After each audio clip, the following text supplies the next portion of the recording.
3.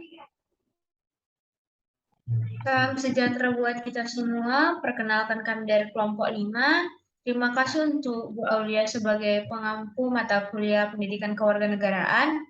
Kami kelompok 5 dari kelas 1A akan mempresentasikan Indonesia di masa depan. Sebelumnya, perkenalkan saya sendiri sebagai moderator dan pemaparan materi, Trianda Samosir dengan NIM G1D1222044 dan rekan saya, Saya Melina Cecilia Senaga dengan NIM G1D1222020. Saya Sherly Marisa Patasesi Hotang dengan NIM G1D1222124. Saya Filial Venita Brutarigan dengan NIM G1D1222050. izinkan kami untuk memaparkan materi.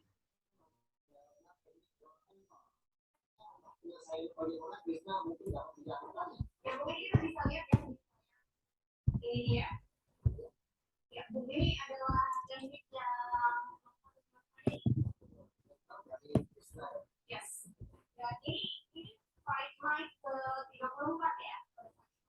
Ini kita bisa lihat juga teknik ground fighting-nya sangat luar biasa. Jadi di atas pun juga sangat biasa. Ya, baiklah. Dan kalau menurut jaminan negara. Apakah ada jaminan Indonesia dapat eksis untuk 100 tahun lagi, 50, 50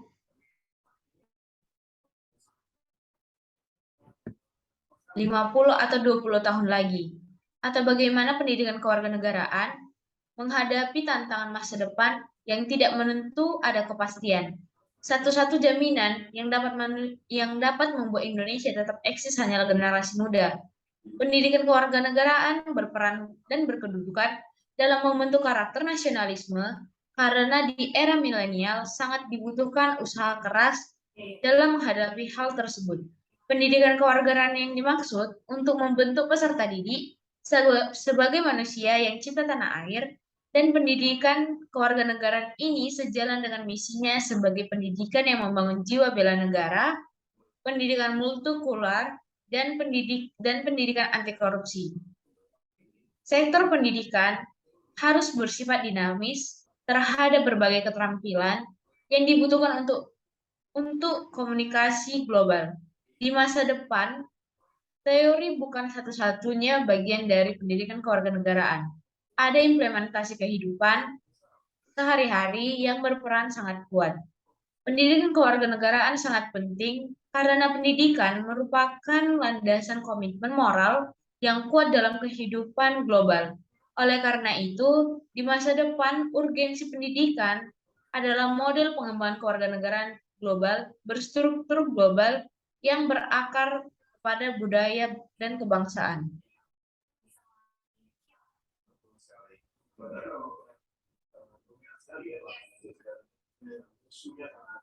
Lalu, bagaimana kondisi bangsa di masa depan, saat ini, dan masa depan? Identifikasi kondisi bangsa Indonesia pada 10, 30, atau 100 tahun yang lalu. Kehidupan masa depan sangatlah berbeda dengan masa kini, karena diyakini berbagai kemajuan sangat mudah diterima, dapat mengubah sikap dan perilaku dalam bertindak. Kehidupan masa depan dapat digambarkan dengan kehidupan negara yang sudah maju, sikap apatis, dan individualisme. Mengulik kehidupan masa lalu Indonesia dapat disimpulkan mempelajari sejarah dengan ringkas mengapa generasi sekarang perlu belajar sejarah generasi masa lalu.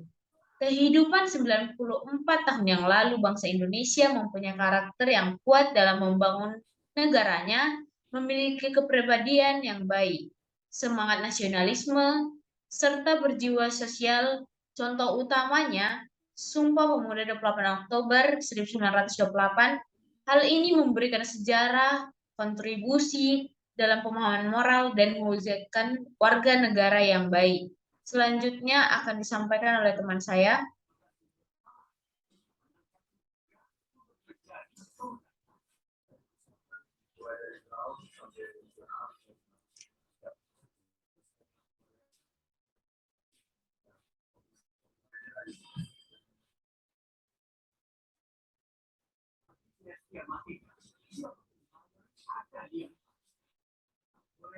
Fakta dan peristiwa di masa lalu akan disampaikan oleh rekan saya, Filia.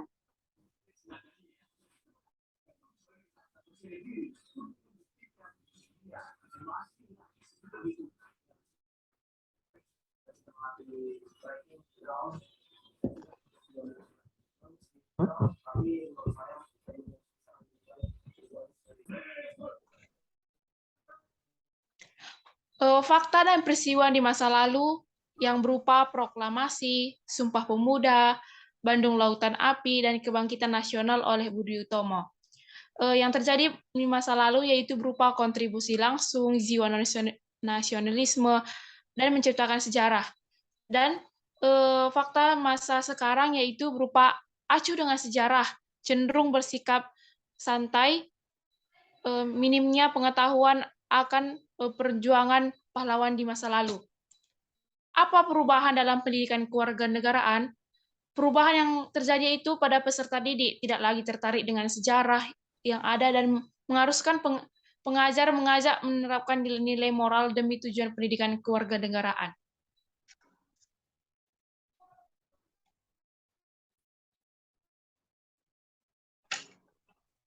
Selanjutnya itu kita akan membahas tentang indikator. Indikator ada yang masa lalu dan masa depan. Yang pertama itu tentang masa lalu. Yang pertama, bangga menjadi bagian bangsa Indonesia. Yang kedua, perkembangan nilai moral yang terjadi mengikuti pada saat-saat perubahan kemajuan. Yang ketiga, pemuda ingin kemerdekaannya melakukan dengan kerja nyata perjuangan, yaitu melalui perjuangan itu dinamakan kemerdekaan yang nyata. Dan ada juga itu masa depan atau masa sekarang. Yang pertama, pudarnya kebanggaan bagian dari bangsa Indonesia atau deretan artis yang pindah ke warganegaraan yang lebih maju kewarganegaraan. Misalnya ada seorang artis karena negara yang lain lebih maju, maka artis itu tersebut berpindah ke negara yang lebih maju atau berkembang. Yang kedua itu nilai moral hanyalah sekedar konseptual, kurangnya implementasi. Implementasi itu berupa kenyataan atau yang dikerjakan pada masa sekarang atau penerapannya. Yang ketiga itu menikmati kemerdekaan tanpa berkorban nyawa. Selanjutnya akan dibahas oleh teman saya.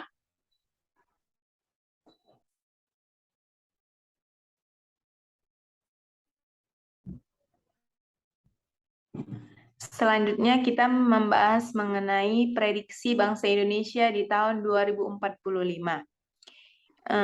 Di 2045 itu pemerintah mempunyai visi dalam memandang kesejahteraan bangsa Indonesia tepatnya di usia yang ke-100, yaitu tahun 1945 sampai 2045. Dalam usia emas tersebut, Indonesia dicanangkan menjadi negara maju yang mandiri dengan kehidupan yang makmur juga adil. Adapun nasib bangsa Indonesia yang akan memperingati 100 tahun kemerdekaan. Kemerdekaan 100 tahun Indonesia dikhawatirkan pemuda-pemudi Indonesia akan kesibukan smartphone ataupun handphone yang sekarang sedang maraknya. Besarnya impian Indonesia yaitu Indonesia Emas 2045, di mana mimpi bukan hanya khayalan karena implementasi nilai-nilai Pancasila dalam kehidupan sehari-hari. Saat ini pemuda-pemudi sangat diharapkan mampu untuk mengubah negeri ini lebih baik dari sebelumnya, serta menjauh dari keterpurukan yang dikhawatirkan. Selanjutnya akan dibahas oleh teman saya.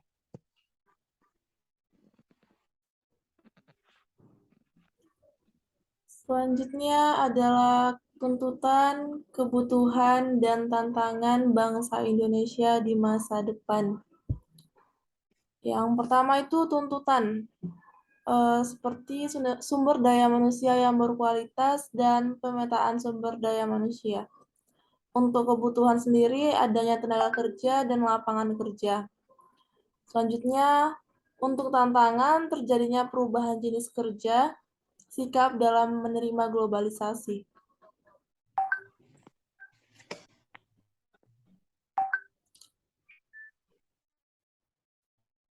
hubungan tuntutan masa depan dengan masalah kewarganegaraan, yakni pada asas non-diskriminasi.